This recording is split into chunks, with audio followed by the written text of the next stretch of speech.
What's up? It's Jay. Sorry we haven't been doing any vlogs lately.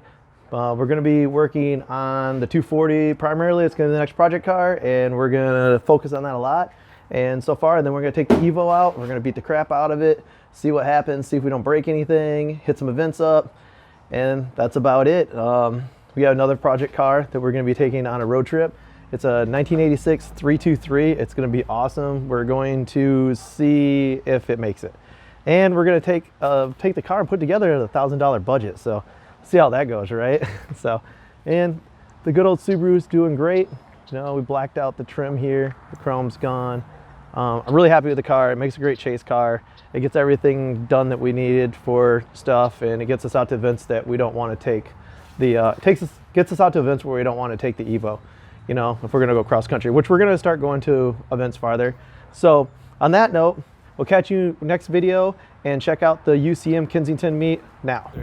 All right, where are we at?